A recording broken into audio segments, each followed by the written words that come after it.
গরু কেন বিক্রি করতে এসেছো, বাড়ি নিয়ে চলে যাও বলে গর্জে উঠলেন এক মুসলিম ব্যক্তি। তার এই ভাবনায় বাহবা আদায় করতে খুব বেশি সময় লাগেনি। সকলেই যদি এইরকম মানসিকতা বজায় রাখে তাহলে আগামী দিনে হিন্দু মুসলিম মিলে একসঙ্গে এক সুন্দর বাংলা উপহার দিতে পারে। জানা যাচ্ছে আজ শনিবার দক্ষিণ 24 পরগনার দক্ষিণ বারাসতের গড়ের হাট এলাকায় হাট বসে। সেই হাটে পশু পাখি সহ সবজি মাছ সবই বিক্রি হয়। সামনেই রয়েছে কুরবানির ঈদ, সেদিকে নজর রেখে এক গরিব বিক্রেতা তার বাড়ির গরু বিক্রি করতে আসেন। আর সেই সময় ঘটে এক বিরল থেকে বিরলতম ঘটনা।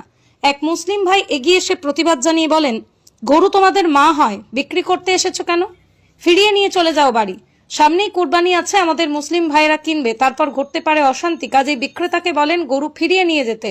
সেই সঙ্গে হাটে উপস্থিত সকলকে অনুরোধ করেন কেউ যাতে গরু ক্রয় না করে।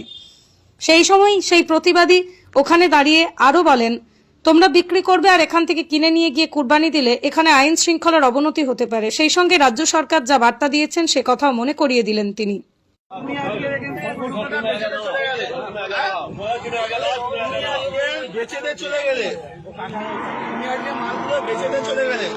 আমাদের মুসলিম ভাইরা কিনলো, কিনে রাস্তায় খারাপ করে কাটলো, তোমরা নিয়ে চলে যাও।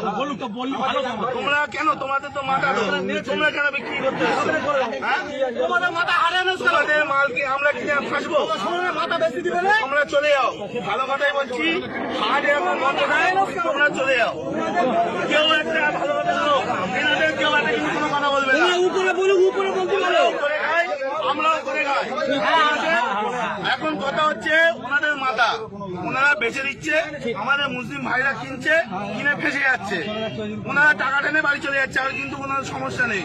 সুতরাং কেউ একটা এদের কোনো কথা বলবে না, এনারাও করে খায়। কিন্তু তোমরা মানে কাকা নিয়ে বাড়ি চলে যাও। সরকার যতক্ষণ না নির্দেশ দিচ্ছে কি হবে কেউ কোনো আমাদের সাথে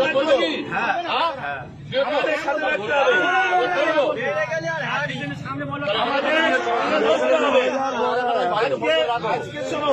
আজকে ভারতবর্ষে এই গরু এক্সপোর্টের ইন্ডিয়ার দ্বিতীয় নম্বরে, আর আমরা আজকে করছি অপরাধ, আমরা করে ফেলেছি।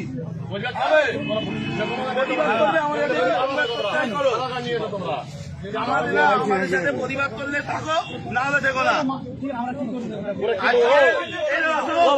জানো কিনা জানি না, আজকে এই গো মাংস, গরু মাংস বাইরের দেশে এক্সপোর্ট হচ্ছে, আমাদের ইন্ডিয়া দ্বিতীয় নম্বরে। আর আজকে আমরা অপরাধ করে ফেলেছি, এর জবাব কেউ দিতে পারবে?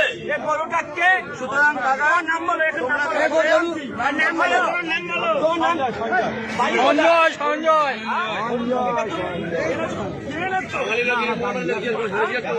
14 বছর বয়স হয়েছে, এটা 14 বছর বয়স হয়েছে, এরকম চলতে চলে তুমি এই কাজটা করলে কেন?